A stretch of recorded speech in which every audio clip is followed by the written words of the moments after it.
હું ઘંટિયા ફાટકે છે ને મારું મકાન છે. કેમના ઉપર હુમલો થયો શું સ્ટેટસ?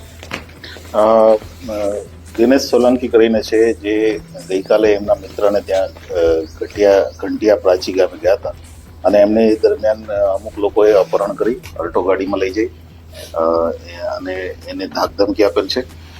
આ જે દિનેશ સોલંકી છે એ પોતે સોશિયલ મીડિયા ઇન્ફ્લુએન્સર છે અને રોયલ રાજા કરીને ગ્રુપ ચલાવે છે. આખા બનાવનું મૂળ કારણ એવું છે કે જે સોશિયલ મીડિયામાં રાઇવલરી ચાલી રહી છે, ખાસ કરીને ફોલોઅર્સ મેળવવા માટે અથવા એકબીજાને નીચા બતાવવા માટે જે રાઇવલરી ચાલી રહી છે એમાં અને એમાં પણ એક પૈસાની લેતી દેતી પણ હતી. એ તમામ બાબતો ભેગી થઈ અને 12-13 આરોપી છે. એમાં અર્જુન સોલંકી છે, મિત રામ છે, પાર્થ રામ છે, પ્રવીણ રામ છે. આ બધા જ આરોપીઓ ભેગા થઈ એમને સાથે બળજબરી, ધાકધમકી, મારામારી અને અપહરણ કરેલ છે.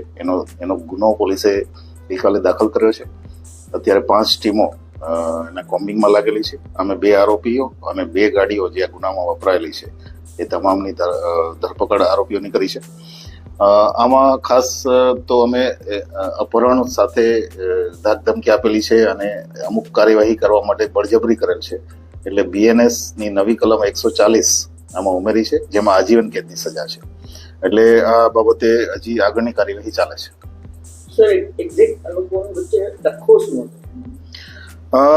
આમાં 2-3 એલિમેન્ટ છે.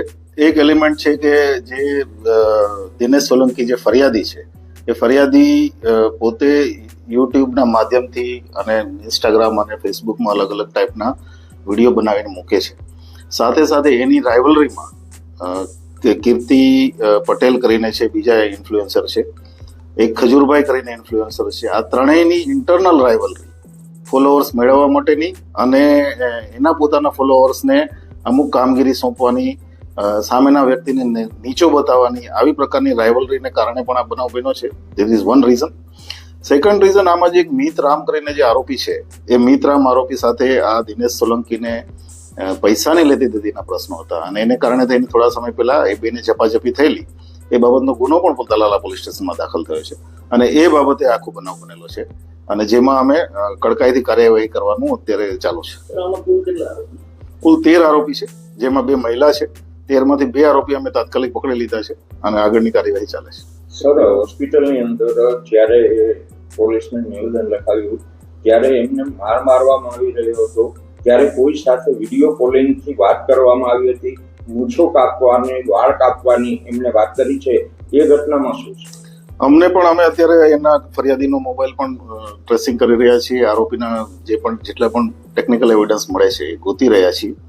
જે કંઈ પણ એમાં માહિતી મળશે અને જે કંઈ પણ એમાં કાર્યવાહી જે સત્ય હશે, જે રેકોર્ડિંગના આધારે જે પણ હશે, આગળની કાર્યવાહી કરવામાં આવશે.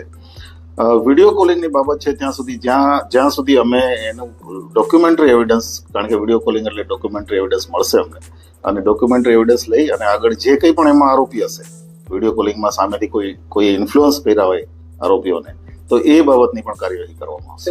જે પીડિત છે એને કોઈ આવી માહિતી આપી છે કે વિડીયો કોલિંગ થી કોઈ કીર્તિ પટેલને ફોન કર્યો અને એમના કહેવાથી એના વાળ અને મૂછના વાળ કાપી નાખ્યા, એવું કોઈ પોલીસને નિવેદન આપેલું? અત્યાર સુધી ફરિયાદમાં આ લોકો કીર્તિ પટેલના સાગરીત છે એટલી વિગત અમને મળી છે. વિડીયો કોલિંગની વિગત અને બાકીની વિગત જે છે, જ્યાં સુધી અમને એવિડન્સ મળશે એના આધારે કાર્યવાહી થશે.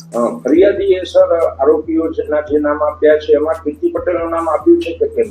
આરોપીમાં નામ નથી, પણ કીર્તિ પટેલ સાથે એને યુટ્યુબમાં આવા પ્રશ્નો ચાલતા હતા અને એને કારણે થઈ અને આ લોકોએ મને આ રીતે હેરાન કર્યો છે, એ પ્રકારનું સ્ટેટમેન્ટ પ્રાથમિક રીતે, કેમ કે અત્યારે જે ફરિયાદી છે એ હોસ્પિટલમાં છે અને એને ફ્રેક્ચર પણ છે, એટલે જ્યાં સુધી પ્રાથમિક નિવેદન અમને મળ્યું છે ને એના આધારે અમે એફઆઈઆર કરીશું.